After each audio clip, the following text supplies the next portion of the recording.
Hey guys. Okay. So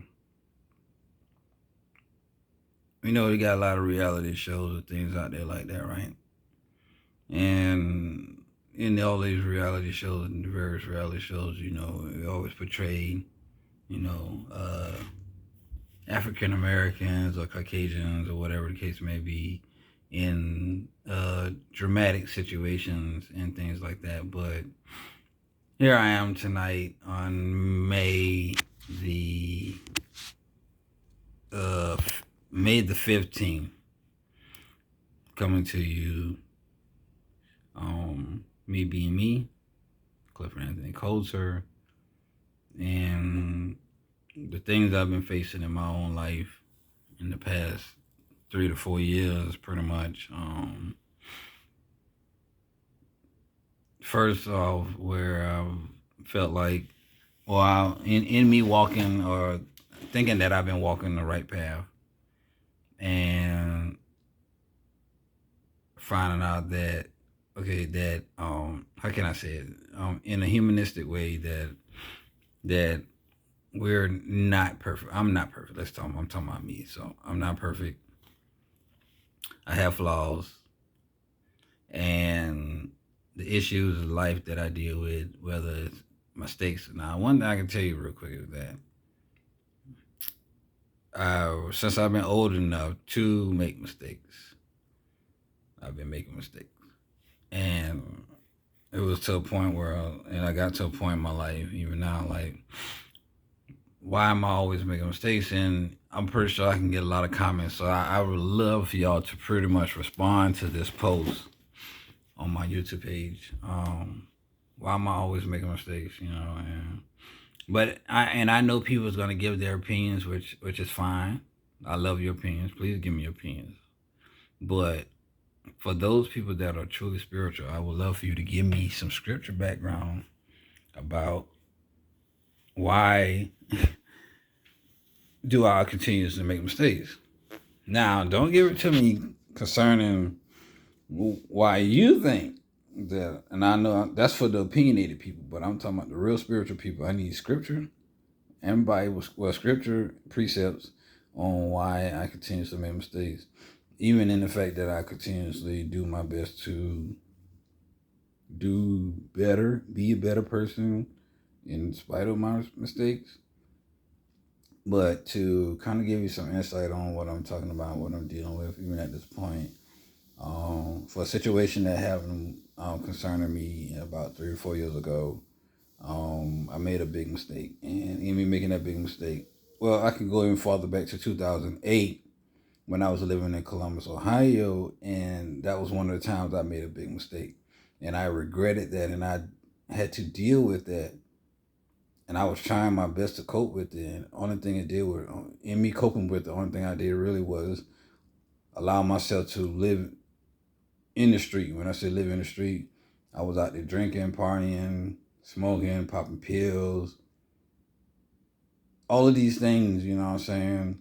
I honestly, cause I mean, that was the past. So to be honest and be frank, I was out there jack boying. And for those who in the hood and in the street who understand what jack boy mean, it's literally, I was a part of that. I was a jack boy to cope with making mistakes. And after that, the Lord allowed me to see myself, and He literally came to me and was like, "You need to stop. You need to stop now before this happens, before that happened." And I saw it for what it was, and so I did. But then after a while, got married, had 4 kids, 4 beautiful kids at that, and acquired a beautiful stepdaughter and all that. And then even in that marriage, I ended up here again making a mistake, a big mistake that I had to pay for. A big mistake that I've been paying for the past 3 years of my life, or at least I feel like I have been paying for the past 3 years of my life. And so tonight, of course, it's May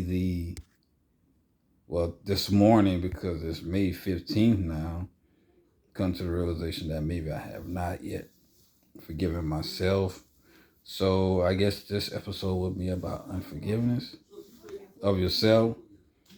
Excuse me what's in my background because I'm in here. Like, look, I'm bringing it to y'all raw. You know what I'm saying? So if you hear things going on outside, hey, you understand where I live. You know what I'm saying?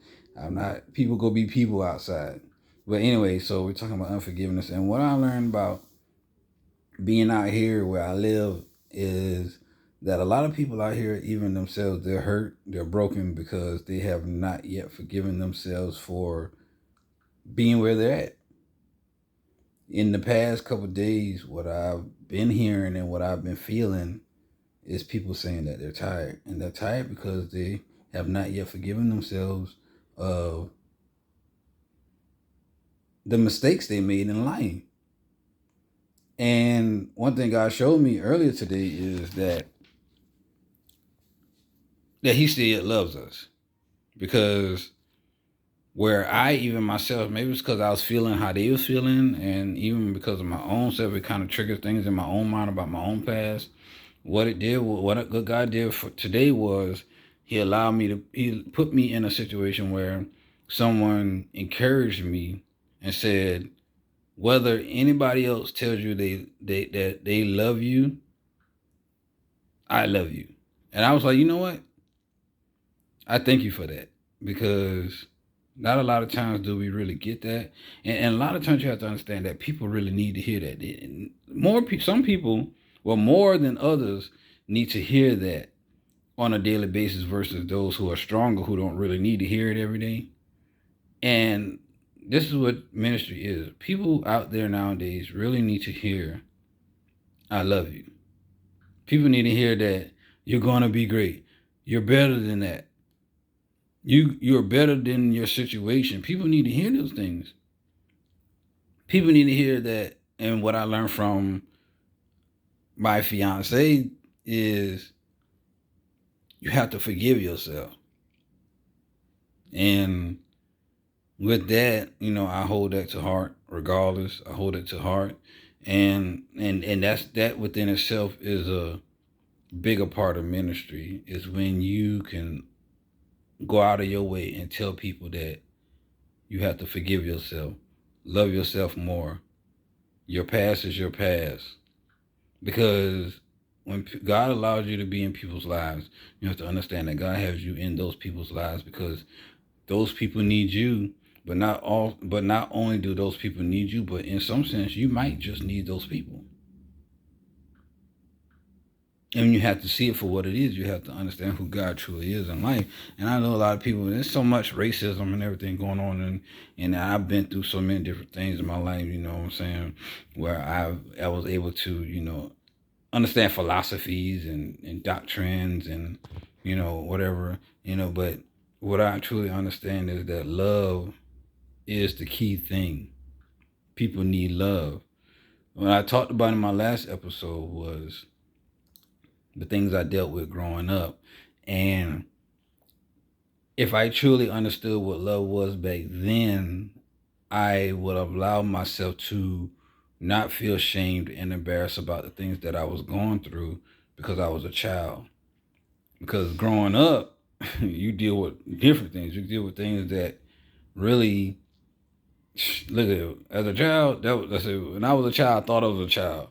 I thought as a child, excuse me. But when I became a man, guess what? I started thinking like a man. And when you think about the man, you become what? You live in a grown man's world, and this grown man's world is dog eat dog. But we have to understand that we need God because God is love, and we have to understand that the Spirit of God that dwells in people, no matter what race, creed, or color. And I know I might get some. I'm gonna get some comments about that.